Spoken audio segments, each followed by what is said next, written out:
Champions! We've got a Vox here, an AC30. 30th anniversary, bro. So that's 1960 to 1990, so an early 90s Vox AC30 top boost. And we're going to give it a service, give it a check over. It's had some work done in there. Ooh, we'll check that out. Unshrunk heat shrink. Kind of defeats the purpose. We'll have a look inside and pop the back cover off and check it out. Alright, first things first, we'll give the speakers a quick sweep, just make sure there's nothing wrong there.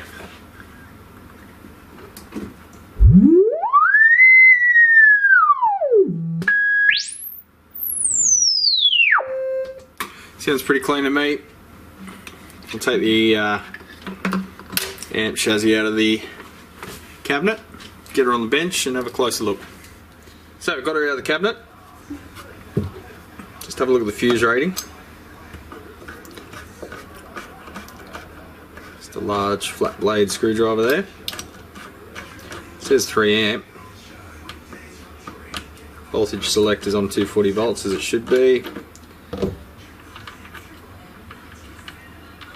We'll have a look at the voltages across the board. Sometimes they prefer to be set on 260 volt. Going off the heater voltage is a good reference. Can't get it out. More to go. No, reach the end of its thread.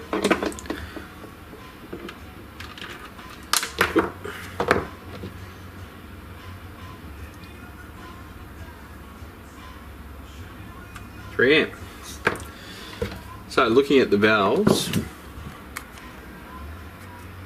all the preamps are correct valve in the right position. Looks like someone's replaced a valve socket there for the 12 AT7, different type to the rest of them. Almost all the solder joints have been touched up by someone. Some of them they just had a ton of solder gobbed on them. And some of the foil traces are lifting, they're probably used too hot an iron. But have a look at these valves, the EL84s. You can see some burning damage around the mica there. And not only that, but we've got 2 different sets of valves. So we've got 2 on the outer that say Fender on the other side. We've got 2 just straight up Sovtex. And you can see the discoloration in the writing there that they've gotten very hot, and that's an AC30 for you. Used regularly, you can only expect to get about a year out of them because they just destroy EL84s and usually take out the main high tension fuse in the process. So we'll cool things down a little bit and control the grid a bit better. Sorry, correction.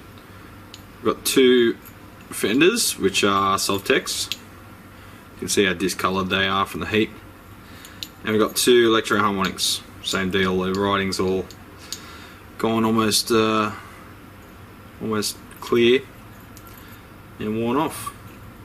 There's evidence of overheating around the mica. So we'll be in for a new set of these. We're not going to try and flog this dead horse any more than it already has been. Starting from left to right, we've got a 12AX7 electro harmonics. Another one there, rotated, different angle. The sockets themselves are actually different angle to suit the layout, are they? No, it's just the labels are in different position on the valves. So they're dated 03. And we've got a 12AU7, electro harmonics again.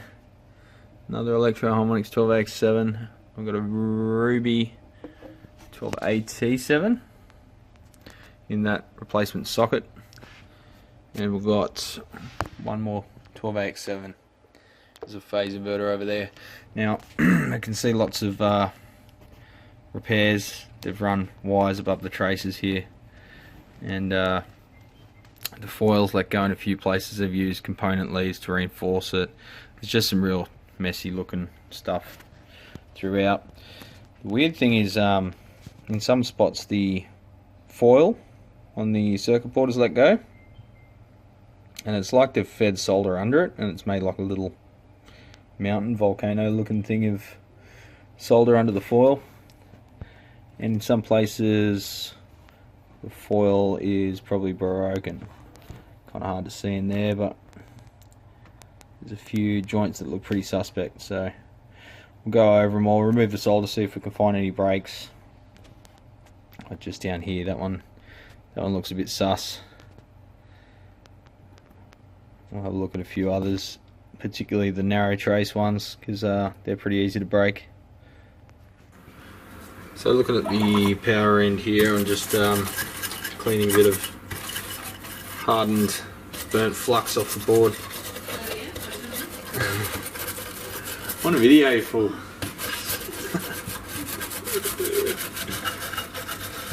Huh? Can't really see if there's any cracked solder joints until you get rid of all the flux residue. Any rip pads or anything like that.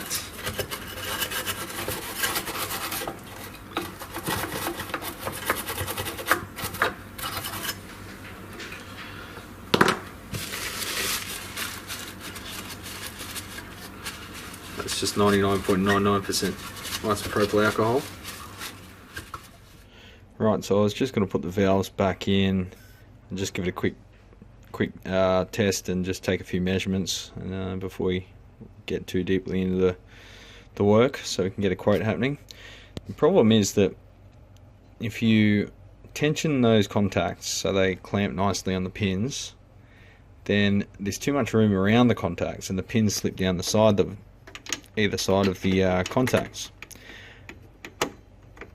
And if you leave it loose so they don't slip down the side, then there's not enough tension on the pins and the valve's rocking around and there's not great contact in there. So I kind of want to replace those sockets, and they're bending the pins, they're not parallel, so just not great quality sockets, so we could do well by replacing them, but they're like $5-6 a pop, so that plus the labour does add up quite a bit. There's probably an hour, or probably half an hour in just replacing them, and we'll have to remove the board to get to some of them, I believe. Because looking at the other side, oh no, we should be able to get to everything. So yeah, probably about half an hour 45 to change them. Alright, so I'll put the valves back in. We've checked the high tension fuse, it's the correct rating. This cap looks bulgy. This is a common thing. Although it's not great, it's probably been exposed to a bit of heat. That doming on the top, kind of hard to see there, but yeah, you can see it there. That's just the disc on top. The plastic shrinks a bit in the warm amp. It puts tension all around that disc, and over time it bubbles up like a dome. You can push that plastic disc down and you can feel the top of the cap is flat. But I'd suggest a recap for this thing anyway. We're talking, what, 32 years? So it's well overdue for one. Not trying to spruik my wares, just trying to give them a reliable amp. And you can see here the stock circuit had 147 ohm 10 watt cathode resistor. I think it was marked down as 11 watt. Someone has put another one in series to it to cool the bias down. It does cool the bias down, but what that also does is bring up the plate voltage. Now the plate voltage in these is already well above the datasheet rating for an EL84, so when you sag the supply less by drawing less current, that voltage goes up even higher, which isn't great. So it's kind of a good idea to keep these biased reasonably hot so the plate voltage doesn't go through the roof.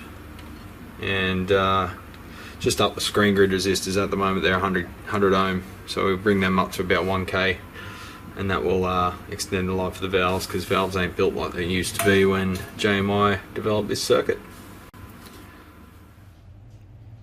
Now you can see in here at some point in the amp's history, someone's given up on trusting these connectors, rightly so. That's the AC for the output valve heaters, and that's the connection to either side of the transformer, and they've just soldered to the stakes there. I'll check down in there, make sure there's been no arcing between the two sides. Down here you can see that they've soldered to each pin of that header, heat shrunk it, it might be fine. I don't know why you go to that effort. They would have had to remove that board to get to that. Why wouldn't you just remove the header entirely and just solder it to the board? But same there. But anyway, so we're going to fire this thing up and just keep an eye on the plate voltage, and that's showing the resistance of the cathode resistors, the 247s in power as series. So we'll switch that over to volts DC and we'll watch the cathode voltage. Alright champions, we're going to fire it up, give it a quick run, take some measurements, see how balanced each side of the valves are. This circuit board's recessed well into the chassis, so I can't use my fancy little probes that I built the other day because they just don't fit. But anyway, we'll take a measurement across each side of the output transformer, as well as measure the plate voltage to ground. To cathode. So I'll put that over there. That's our cathode. So we've got left-hand valve transformer drop, right-hand valve pair transformer drop, and we've got our plate to cathode. So we'll be able to calculate our dissipation off that.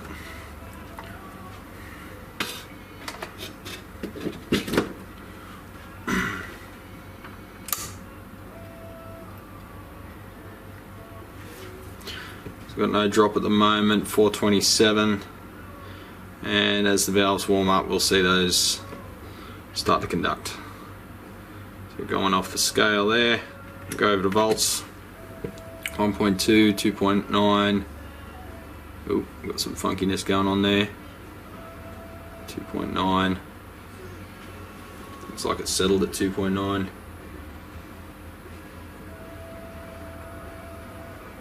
Give it a little bit of volume.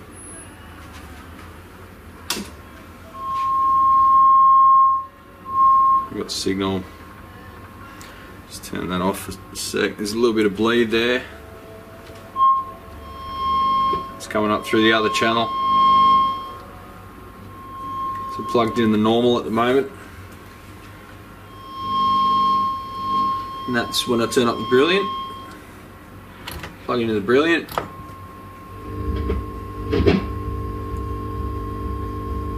You can hear the thump from the vibrato there. Sounds like a nightclub next door. When we turn our vibe trim up, there is cancellation at 12 o'clock, which implies that there's two parts of leakage out of phase with each other. When we turn that up in the middle, that's when they reject each other. So there's a bit of funkiness going on in this thing. It's a vibrato working, it's a bit thumpy.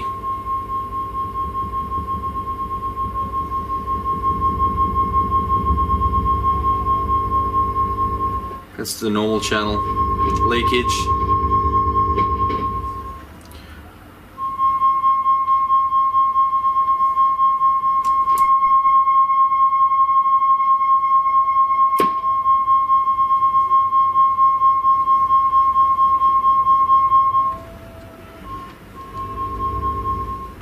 So yeah, there's a bit of funkiness going on, but not too dramatic.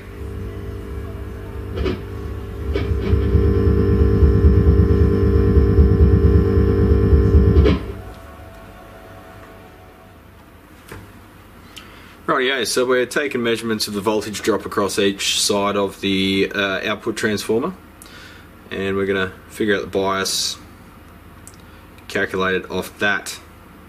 So I've written down the resistance of each side was 52.5 ohms on one side, 59.8 on the other, and we've got plate to cathode voltage of 367-ish, 366. It's jumping around a little bit. I'll put a shorting plug in to kill the vibrato, because that causes it to waver a little bit.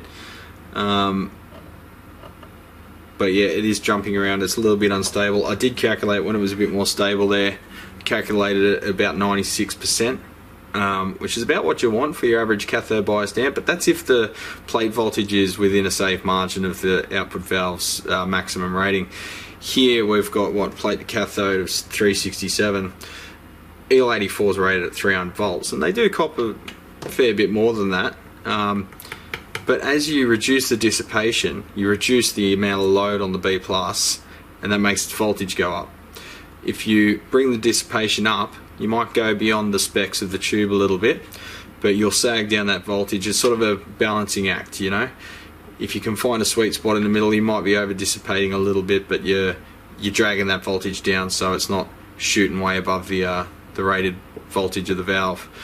So it's a bit of a catch-22 with the AC30s. A lot of amps in this sort of genre just insist on punishing the living hell out of EL84s. I don't know what the poor little EL84s did to deserve it. There just seems to be this myth that they sound best when they're being flogged.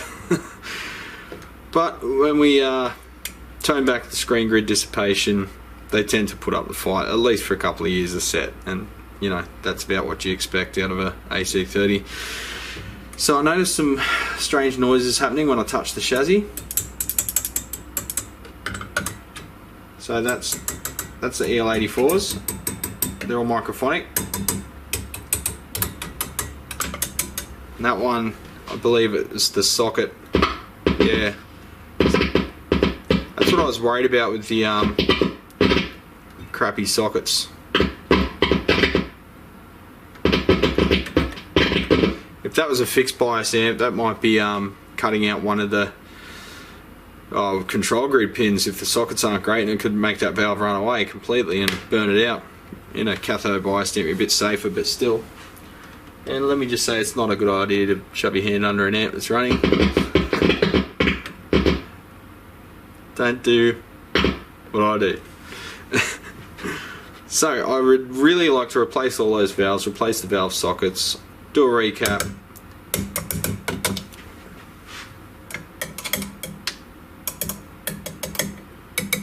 Preamp valves seem okay, they're not too microphonic at all, that's good.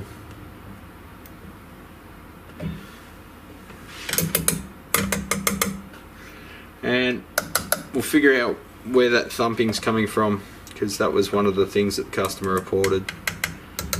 But yeah, like a lot of amps, a lot of work's been done to it, but not necessarily in the best manner possible. I'd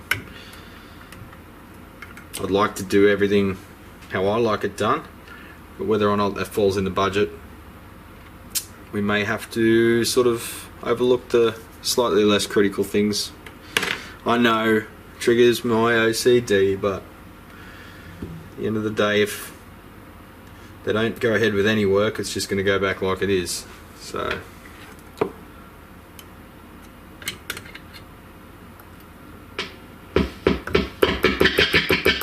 yeah, it's good, isn't it? That valve is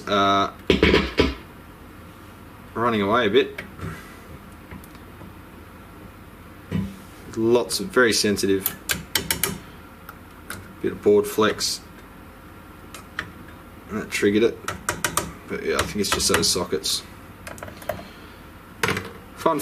Oh, I think we've got enough to go off for a quote, so I'll flick that to the customer. Chuck a bit of margin in there in case we get some nasties that pop up in the process, as always seems to happen on boxes. And see what he reckons. So I'll talk to you when that happens. In the meantime, might just plug in and just see if we can get it to behave itself, to have a quick play, just to see if we can hear what the thing sounds like.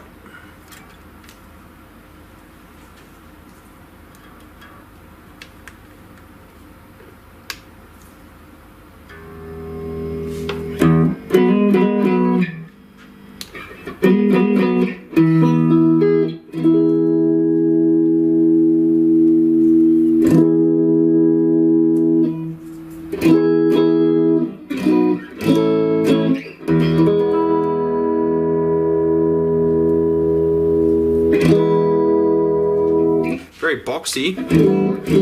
That's going into the Vive Trem channel.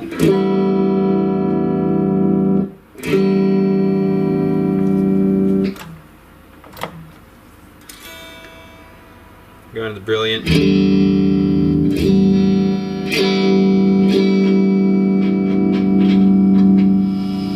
scratchy pots.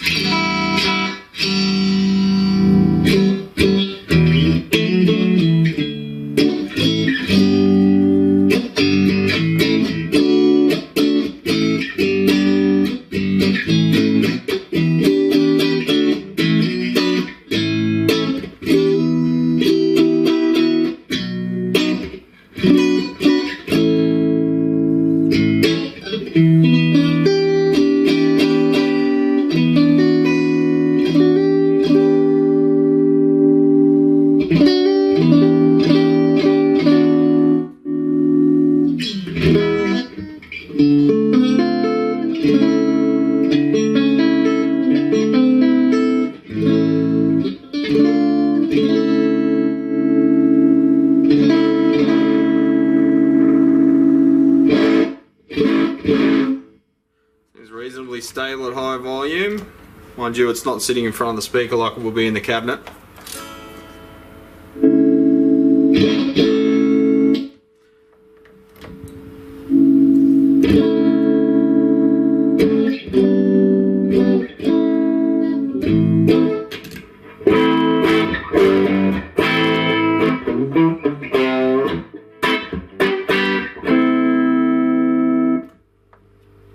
A lot of hum there when we unplug from the normal. A lot of hum. Just check to see if that jack's shorting to ground or if it's coming from inside the...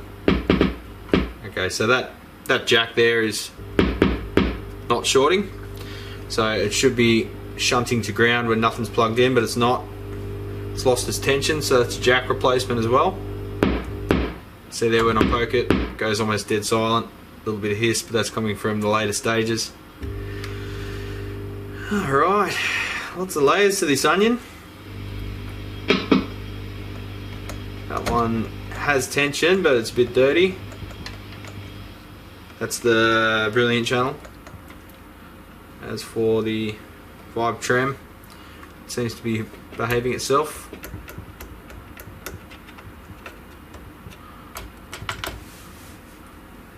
We've got the ones underneath as well. So yeah, some will need replacement, some will need a clean. Alright, what else is there to look at? Speaker jack. Seems sturdy. Ah, didn't check the trim. Let's do that. See what that sounds like. All considered.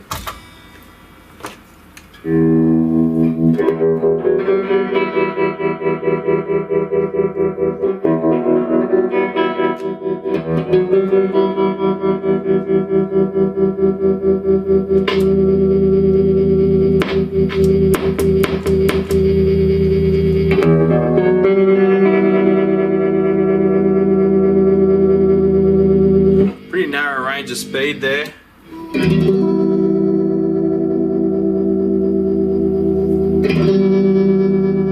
Kind of like to hear it go about 50% slower.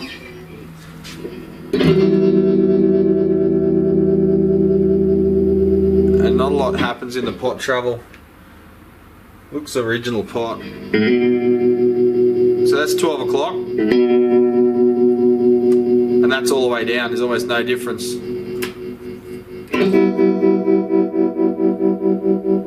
It's like pretty much no difference in half the pot travel.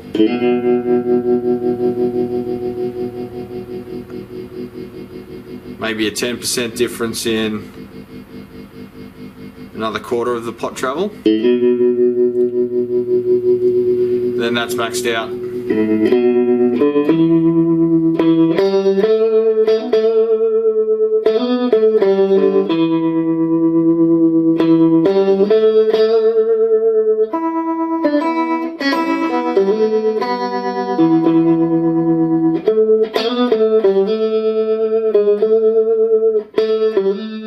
Trying to remember my shadows.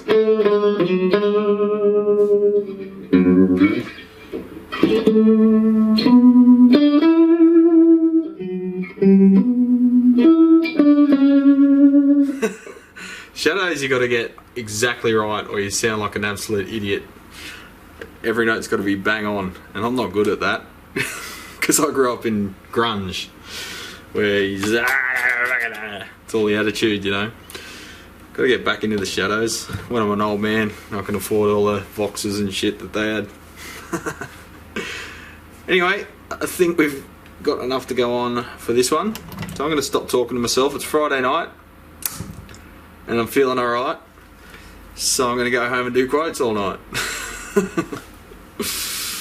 Wish me luck, champion, and hopefully I don't win some of them because I've got too much bloody work.